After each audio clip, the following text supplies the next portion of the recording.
दोस्तों, क्या आप जानना चाहते हैं कि क्या हैरी रिडल के डायरी का राज जान पाया? और आपको क्या लगता है किसने तहखाने का दरवाजा खोला होगा? जानने के लिए पूरा वीडियो देखें।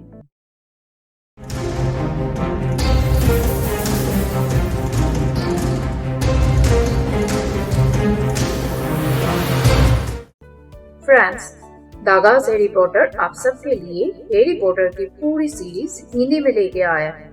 तो हैरी पॉटर हिंदी में सुनने के लिए चैनल के साथ बने रहिए और सब्सक्राइब कीजिए।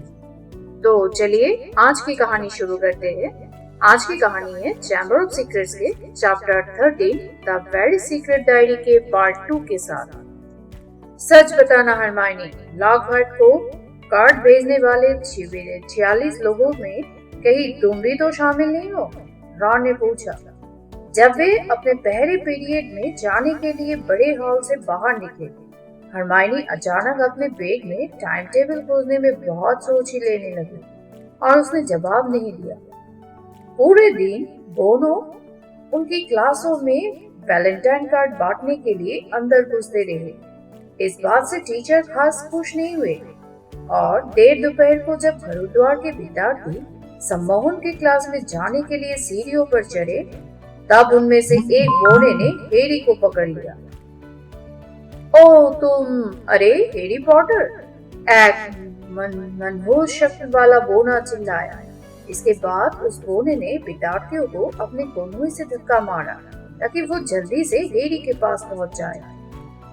ये सोचकर हैरी का दिमाग बना गया कि उसे फर्स्ट ईयर के विद्यार्थियों के सामने वैलेंटाइन कार्ड दिया जा रहा है, जिनमें जीनी वीजली भी शामिल है। हैरी ने बोनो से बच निकलने की कोशिश की। बहरहाल बोनो ने भीड़ से अपना गस्ता बताने के लिए विद्यार्थियों के पैरों पर लात मारी और हैरी के 2 कदम आगे पहुंचने से पहले ही वो बोना उस तक पहुंच गया। उसने अपने वाद्य यंत्र को खतरनाक तरीके से बजाते हुए कहा, मेरे पास एक संगीतमय संदेश है जो मुझे हैरी पॉटर को व्यक्तिगत रूप से देना चाहिए। यहाँ नहीं। हैरी बचने की कोशिश करते हुए गुर्राया। चुपचाप खड़े रहो, बोना गुरगुराया और उसने हैरी के बैग को पकड़कर खींचा। मुझे जाने दो, हैरी ने गुर्राते हुए अपना बैग खींचा।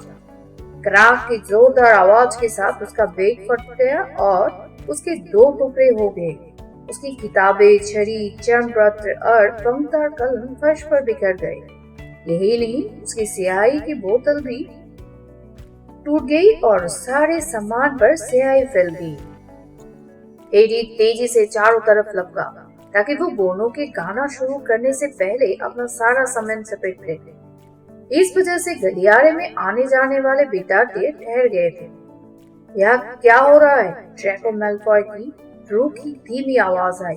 हैरी ने फटाफट हर चीज को अपने फटे बैग में दोबारा घुसाना शुरू किया।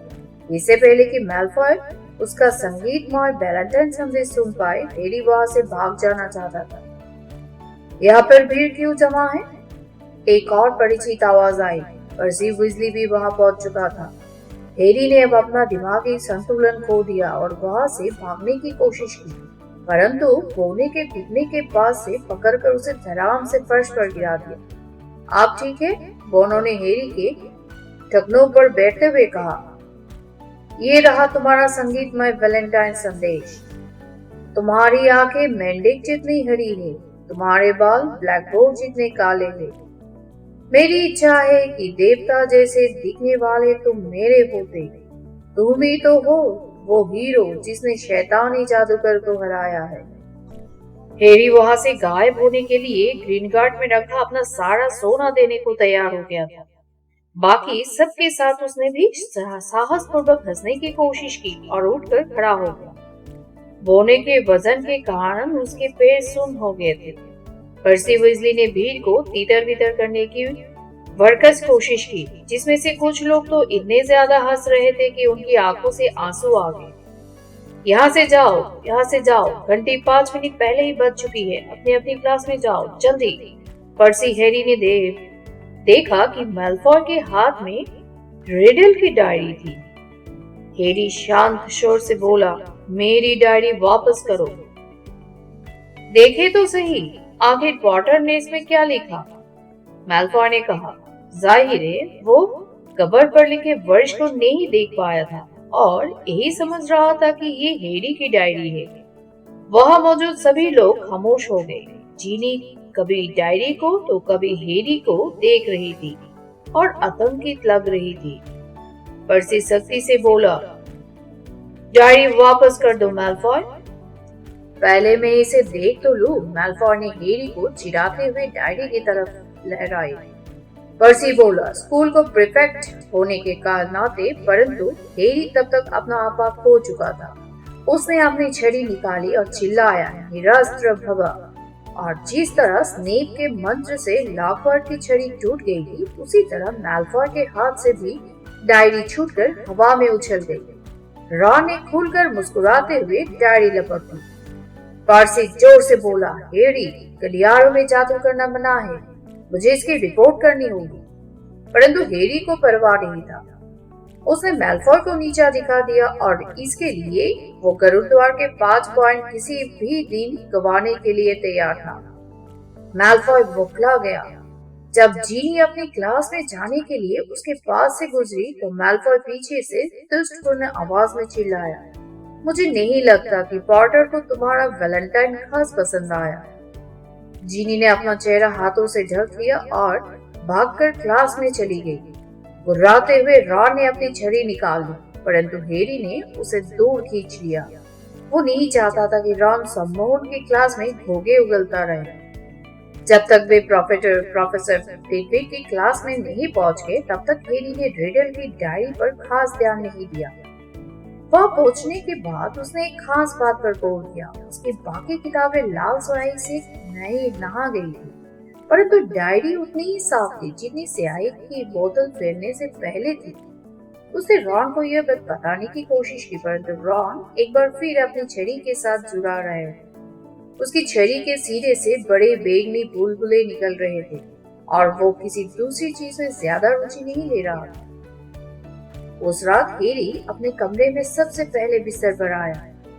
कुछ हद तक इसका कारण ये था कि वो फ्रेड और जॉर्ज की गीत तुम्हारी आंखें मेंढक जैसी हरी है वो एक और बार नहीं सुनना चाहता था, और कुछ हद तक इसका कारण ये भी था कि हैरी एक बार फिर रिडल की डायरी की जांच करना चाहता था। वो जानना चाहता था कि रॉन को ये समय की बर्बादी लगे। हैरी अपने बिस्तर पर बैठा और डायरी के कोरे पन्ने पलटने लगा। किसी भी पन्ने पर लाल स्याही का एक निशान तक नहीं था। फिर उसने अपने बिस्तर के पास वाले कैबिनेट से एक नई बोतल निकाली। उसमें अपनी कलम दबाई और डायरी के पहले पन्ने पर स्याही के एक बूंद टपका दी। स्याही कागज पर एक पल के लिए चमकी और फिर गायब हो गई। ऐसा लग रहा था जैसे पन्ने ने उसे सोख लिया हो। रोमांचित होकर हैरी ने अपनी कलम दोबारा स्याही में डुबाई और लिखा, मेरा नाम हैरी पॉटर है। ये शब्द कुछ ही पल तक पन्ने पर उभर रहे, फिर वे भी बिना निशान छोड़े गायब हो गए। फिर अंततः कुछ हुआ। पेज पर उसी की स्याही से ऐसे शब्द उभर आए जिन्हें हैरी ने कभी नहीं लिखा था। हेलो हैरी पॉटर, मेरा नाम टॉम रिडल है। तुम्हें मेरी डायरी कैसे लगी और कैसे मिली? ये शब्द भी गायब हो गए, परंतु तभी जब हैरी ने दोबारा ये लिखना शुरू किया, किसी ने इसे टॉयलेट में फेंक कर बहाने की कोशिश की थी। वो रिडल के जवाब का बेसब्री से इंतजार करने लगा। ये बहुत अच्छा रहा कि मैंने अपनी यादें स्याही से ज्यादा स्थायी तरीके से सुरक्षित रखी है, परंतु मैं जानता था कि ऐसे लोग होंगे जो ये नहीं चाहेंगे कि इस डायरी को पढ़ा जाए। तुम्हारा क्या मतलब है? हैरी ने लिखा। रोमांच के कारण उसने पेज पर स्याही की बूंद टपका दी।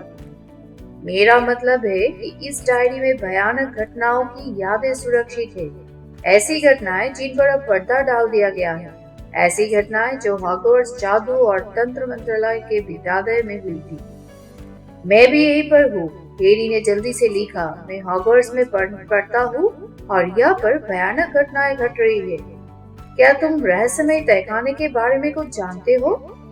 उसका दिल तेजी से धड़क रहा था। रिडल का जवाब जल्दी आया। उसकी लिखाई थोड़ी कम सुंदर हो गई, जैसे वो उसे जल्दी से सारी जानकारी दे जानने की कोशिश कर रहा। निश्चित रूप से मैं रहस्यमय तहखाने के बारे में जानता हूँ। मेरे जमाने में लोग हमसे कहते थे कि ये एक काल्पनिक कहानी है और ऐसा कोई तहखाना नहीं है, परंतु ये झूठ था। जब मैं 5th ईयर में था तब तहखाना खुला था और भयानक जानवर ने कई विद्यार्थियों पर हमला किया था। यही नहीं, उसने एक लड़की को तो मार भी डाला था। तहखाना खोलने के वाले को मैंने ही पकड़ा था। इसके लिए उसे स्कूल से निकाल दिया गया, परंतु हेडमास्टर प्रोफेसर डिपेट को इस बात पर शर्म आ रही थी कि इस तरह की घटनाएं हॉगवर्ट्स में हुई थी, इसलिए उन्होंने मुझे सच्चाई बताने में रोक दिया। एक कहानी गढ़ी गई कि लड़की संयोगवश एक दुर्घटना में मर गई थी। उन्होंने मेरे योगदान के लिए मुझे एक सुंदर चमकती और नक्शेदारी ट्रॉफी दी। साथ ही उन्होंने मुझे अपना मुंह बंद रखने की चेतावनी भी दी, परंतु मैं जानता था कि ये दोबारा हो सकता है। भयानक जानवर जिंदा था और जिस व्यक्ति के पास इसे आजाद करने की शक्ति थी, उसे जेल नहीं भेज दिया गया था। जवाब लिखने की जल्दबाजी में हैरी ने अपनी स्याही को बोतल लगभग गिरा दिया। ये अब दोबारा हो रहा था। 3 हमले हो चुके हैं और कोई नहीं जानता था कि इनके पीछे किसका हाथ है। पिछली बार हमले किसने किए थे? अगर तुम चाहो तो मैं तुम्हें दिखा सकता हूँ, रीडल का जवाब आया। तुम्हें मेरी बात मानने की जरूरत नहीं है। जिस रात को मैंने उसे पकड़ा था, मैं तुम्हें उस रात की अपनी याद के भीतर ले जा सकता हूँ। हैरी झिझका। उसकी कलम डायरी के ऊपर लटक रही थी। रिडल का क्या मतलब है? कोई किसी दूसरे की याद में कैसे जा सकता है? उसने घबराहट में कमरे के दरवाजे की तरफ देखा, जो अब अंधेरे की वजह से धुंधला दिख रहा था। जब उसने पलटकर डायरी की तरफ देखा तो उसे नए अक्षर उभरते दिखे। मुझे ये दिखाने दो। हैरी एक पल रुका और फिर उसने 2 शब्द लिख दिए, ठीक है। डायरी के पन्ने फरफराने लगे, जैसे वे तेज हवा में उड़ रहे हो। वे जून के महीने के बीच में आकर रुके। खुले मुंह से हैरी ने 13 जून की छोटे चौखाने को छोटी सी टेलीविजन स्क्रीन में बदलते देखा। उसके हाथ थोड़े कांप रहे थे। उसने डायरी उठाकर अपनी आंख से सटा ली। अब उसकी आंख उस छोटी सी खिड़की में से अंदर झांक रही थी और इससे पहले कि उसे पता चले कि क्या हो रहा था, वो आगे की तरफ झूमने लगा। खिड़की चौड़ी होती जा रही थी और उसे महसूस हुआ जैसे उसका शरीर बिस्तर से उठकर खिड़की से होता हुआ रंग और छाया के बवंडर में पहुंच गया हो। उसे अपने पेट ठोस जमीन पर पड़ते महसूस हुए। वो कांपता हुआ खड़ा रहा। धीरे धीरे उसके चारों तरफ की धुंध छटी और हर चीज साफ और नजर आने लगी। हैरी तत्काल समझ गया था कि वो कहाँ था। सोती हुई तस्वीरें वाला वो ये गोलाकार कमरा डंबलडोर का ऑफिस था, परंतु यह डेस्क के पीछे डंबलडोर नहीं बल्कि एक झूरीदार चेहरे वाला दुबला जादूगर बैठा हुआ था। गिने चुने सफेद बालों को छोड़कर उसका बाकी पूरा सिर गंजा था और वो मोमबत्ती की रोशनी में एक खत पढ़ रहा था। हैरी ने इस जादूगर को पहले कभी नहीं देखा था। हैरी ने कांपते हुए कहा, मुझे खेद है, मैं बीच में बाधा नहीं डालना चाहता था, परंतु जादूगर ने नजरें तक नहीं हटाई। थोड़ी तैयारी चलाकर वो अपना खत पढ़ता रहा। हैरी जादूगर के टेबल के पास आया और अटकते हुए बोला, और मैं अभी चला जाऊं? क्या मैं जाऊं? जादूगर ने अभी उसकी तरफ ध्यान नहीं दिया। ऐसा लग रहा था जैसे उसने हैरी की बात सुनी ही ना हो। ये सोचते हुए कि हो सकता है जादूगर बहरा हो, हैरी ने अपनी आवाज ऊंची की। माफ कीजिए, मैंने आपके काम में बाधा डाली, अब मैं जाता हूँ। वो जोर से चिल्लाया। जादूगर ने आंख भरते हुए खत मोड़ा, फिर वो उठकर खड़ा हुआ, हैरी की तरफ देखे बिना उसके पास से गुजर गया और खिड़की के पर्दे खोल दिए। खिड़की के बाहर आसमान मानिक रत्न की तरह लाल था। ऐसा लग रहा था जैसे सूर्यास्त होने वाला था। जादूगर वापस अपनी कुर्सी पर आकर बैठ गया और दरवाजे की तरफ देखते हुए अपने अंगूठे चटकाने लगा। हैरी ने ऑफिस में चारों तरफ देखा। वहां पर ना तो ज्वाला नाम का फिनिक्स पक्षी था, ना ही आवाज करने वाले चांदी के यंत्र। ये रिडल के जमाने का हॉगवर्ट्स था। इसका मतलब था कि ये अनजान जादूगर उस समय का हेडमास्टर था, जैसे डम्बलडोर इस समय है। इसका मतलब ये भी था कि वो यानी हैरी एक छाया से अधिक कुछ नहीं था, जो 50 साल पहले के लोगों को दिखाई नहीं दे सकता था। ऑफिस के दरवाजे पर एक दस्तक सुनाई दी। अंदर आ जाओ, बूढ़े जादूगर ने धीमे से कहा। लगभग 16 साल का एक लड़का अपनी नुकीली टोपी उतारते हुए अंदर आया। उसके सीने पर प्रीफेक्ट का चांदी का बिल्ला चमक रहा था।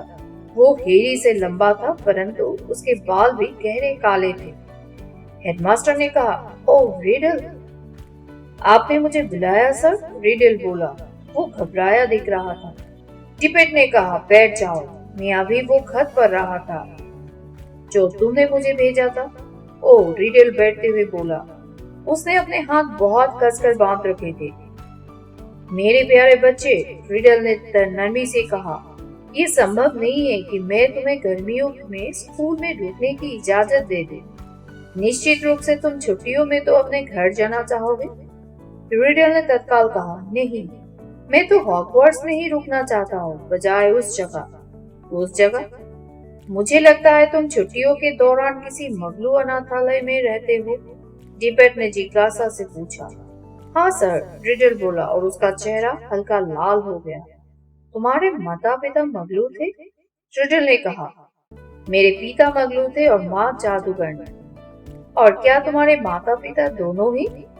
सर, मेरे माँ तो मेरे जन्म के कुछ समय बाद ही मर गई थी। अनाथालय वालों ने मुझे बताया कि वे सिर्फ मेरा नाम रखने तक ही जिंदा रहे। मेरे पिता के नाम पर टॉम और मेरे दादा के नाम पर मखोल। डिपेट ने सहानुभूतिपूर्वक अपनी जीभ गुटगुटाई। फिर वे ओ भरते हुए बोले, टॉम, बात है तो मैं तुम्हारे लिए खास इंतजाम कर सकता था, परंतु वर्तमान परिस्थितियों में। सर, आपका मतलब है इन हमलों की वजह से आप ऐसा नहीं कर पाएंगे? रिडल ने कहा और हैरी का दिल उछल पड़ा। वो थोड़ा और करीब खिसका ताकि एक भी शब्द उसे चकमा दे ना सके।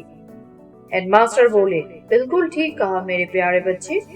तुम ये समझ सकते हो कि ऐसे माहौल में मैं तुम्हें छुट्टियों में महल में रहने की इजाजत देना कितना मुक्तापूर्ण होगा, खासकर हाल ही में हुई दुर्घटना के बाद, जिसमें बेचारी लड़की की मौत हो गई। तुम अपने अनाथालय में ज्यादा सुरक्षित रहोगे। सच तो ये है कि जादू मंत्रालय अब स्कूल बंद करने के बारे में सोच रहा है और हमें जरा भी अंदाजा नहीं है कि इस अप्रिय घटना के लिए कौन जिम्मेदार है। रिडल की आंखें फैल गई। सर, अगर अपराधी पकड़ा जाए, अगर ये सब बंद हो जाए, तुम्हारा क्या मतलब है? टिपेट ने कुर्सी पर तन कर बैठते हुए छूछूटती आवाज में कहा। रिडल, क्या तुम इन हमलों के बारे में कुछ जानते हो? नहीं सर, नहीं, रिडल ने जल्दी से कहा। परंतु हैरी को यकीन था कि ये उसी तरह की नहीं थी जैसी उसने डम्बलडोर से कही थी। टिपेट थोड़े निराश दिखते हुए दोबारा टिक कर बैठ गए। तुम जा सकते हो टॉम। रिडल अपनी कुर्सी से उठा और पैर फिसलते हुए कमरे से बाहर चला गया। हैरी उसके पीछे पीछे चल दिया। शौचालय घुमावदार सीढ़ियों से होते हुए वे नीचे उतरे और अंधेरे गलियारों में जानवर की मूर्ति के पास पहुंचे। रिडल रुका और उसे रुकते देखकर हैरी भी ठहर गया। हैरी को साफ दिख रहा था कि रिडल गंभीरता से कुछ सोच रहा था। वो अपना होठ काट रहा था और उसके माथे पर बल पड़े हुए थे। फिर ऐसा लगा जैसे वो अचानक किसी फैसले पर पहुंच गया हो। इसके बाद वो तेजी से चल दिया। हैरी भी उसके पीछे पीछे बिना आवाज के चलने लगा।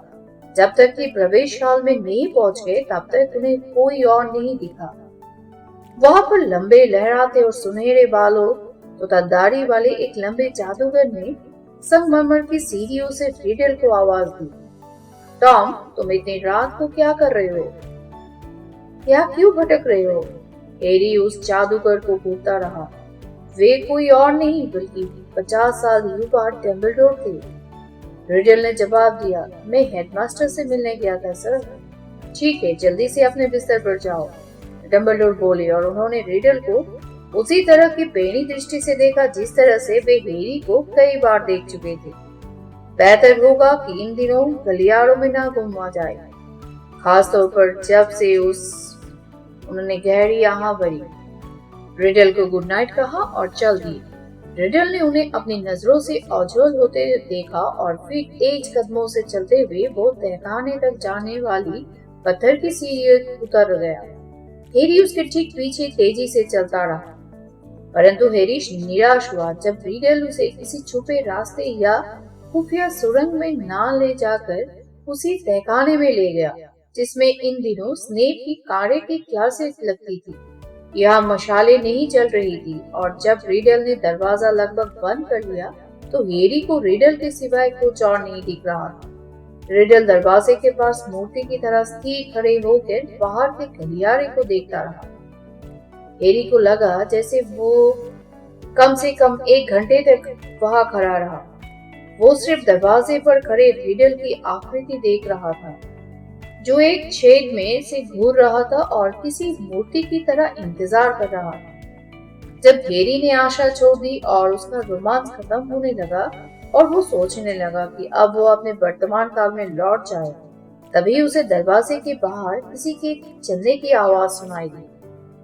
कोई उस गलियारे में रेंग रहा था। आवाज सुनकर उसने अंदाजा लगा लिया कि वो जो भी था उस तहखाने से आगे निकल गया जहां वो और रिडल छुपे थे। किसी छाया की तरह शांत रिडल बिना आवाज किए धीरे से दरवाजे से निकला और उस आवाज का पीछा करने लगा। हेरी भी उसके पीछे दबे भाव चल रहा था और ये भूल गया था कि वे लोग उसकी आवाज नहीं सुन सकते थे। शायद 5 मिनट तक उन्होंने कदमों की आहट का पीछा किया, फिर रिडल अचानक रुक गया। उसका सिर नई आवाजों की दिशा में मुड़ गया। हेरी को किसी दरवाजे के खुलने की आवाज सुनाई दी। फिर उसने किसी की फुसफुसाहट सुनी, चलो तुम यहाँ से बाहर ले जाना पड़ेगा, इसी समय चलो बक्से में। हेरी को ये आवाज कुछ जानी पहचानी लगी। रिडल अचानक मोड़ पर से कूदकर सामने पहुंचा। हेरी उसके पीछे कदम बढ़ाता जा रहा था। उसे अंधेरे में एक भीमकाय बच्चे की आकृति दिख रही थी जो एक खुले दरवाजे के सामने झुका था और उसके पास एक बड़ा बक्सा रखा था। रिडल ने तीखे स्वर से कहा, गुड इवनिंग रूबियस। भीमकाय लड़के ने धड़ाम से दरवाजा बंद कर दिया और तनकर खड़ा हो गया। तुम यहाँ क्या कर रहे हो टॉम? रिडल थोड़ा और करीब आया। फिर उसने कहा, अब तुम्हारा खेल खत्म हो चुका है रूबियस, मैं तुम्हें पकड़ने वाला हूँ। अगर हमले नहीं रुके तो हॉगवर्ट्स बंद हो जाएगा। तुम ये क्या कर रहे हो? मुझे नहीं लगता कि तुम किसी की जान लेना चाहते थे, परंतु भयानक जानवरों को पालतू नहीं बनाया जा सकता। मुझे लगता है कि तुमने उसे सिर्फ घुमाने फिराने के लिए बाहर निकाला होगा और इसने किसी को भी नहीं मारा। भीमकाय लड़के ने बंद दरवाजे से चीखते हुए कहा। हेरी को उसके पीछे एक अजीब खड़खड़ाहट और करकर की आवाज सुनाई दी। रिडल ने थोड़े और करीब जाते हुए कहा, चलो रूबियस, जिस लड़की की मौत हुई है उसके माता पिता काल यहाँ आएंगे। कम से कम हॉगवर्ट्स इतना तो कर ही सकता है कि उस जानवर की हत्या कर दे जिसने उनकी लड़की को मारा है। ये काम उसने नहीं किया। भीमकाय लड़का कर जा। उसकी आवाज अंधेरे गलियारे में गूंज रही थी। उसने कभी नहीं, वो कभी नहीं। 1 मिनट तक हट जाओ। रिडल अपनी छड़ी बाहर निकालते हुए बोला। उसने एक मंत्र पढ़ा जिससे गलियारे में अचानक रोशनी पड़ गई। भीमकाय लड़के के पीछे वाला दरवाजा इतनी तेजी से खुला कि वो दूसरी तरफ की दीवार पे जाकर टकराया और उस दरवाजे से ऐसा जानवर बाहर निकला जिसे देखकर हेरी के मुंह से एक लंबी तेज चीख निकल गई जिसे उसके अलावा किसी ने नहीं सुना। एक विशाल रेंगने वाला बालों वाला जानवर तेजी से बाहर निकला। उसके बहुत से काले पेड़ थे और कई आंखें चमक रही थी। उसके मुंह के सामने ब्लेड जैसी पेनी कई चिमटियां थी। रिडल ने अपनी छड़ी दोबारा उठाई, परंतु उसे बहुत देर हो गई थी। वो जानवर उसे गिराकर गलियारे में भागा और नजरों से ओझल हो गया। रिडल उछलकर खड़ा हुआ और पीछे से उस जानवर को देखता रहा। उसे मंत्र पढ़ने के लिए अपनी छड़ी उठाई, परंतु भीम का लड़का नहीं चीखते हुए उस पर कूद पड़ा और उसकी छड़ी पकड़ते हुए उसे पीठ के बल गिरा दिया। दृश्य घूमने लगा। अब उसकी आंखों के सामने गुप्त अंधेरा था। हैरी को महसूस हुआ जैसे वो गिर रहा हो और फिर धड़ाम से वो गरुड़द्वार टावर के कमरे में अपने बिस्तर पर गिर गया। रीडर की डायरी उसके पेट पर खुली पड़ी थी। इससे पहले उसे अपनी सांस ठीक करने का समय मिले, कमरे का दरवाजा खुला और रॉन अंदर आया। वो बोला, तो तुम जाग रहे हो? हैरी तन कर बैठा। वो पसीने से लथपथ था और कांप रहा था। रॉन उसकी तरफ चिंता से देखते हुए बोला, क्या हुआ? रॉन, वो हैग्रिड था। 50 साल पहले रहस्यमय तहखाने हैग्रिड ने खोला था। तो दोस्तों, आज के लिए इतना ही। और अगर आप जानना चाहते हैं कि इन अद्भुत घटनाओं के लिए हैग्रिड जिम्मेदार था या कोई और, तो अगले एपिसोड का इंतजार करें। तब तक के लिए thank you for watching the gauze reporter. और कहानी अच्छा लगे तो do like, share and subscribe this channel.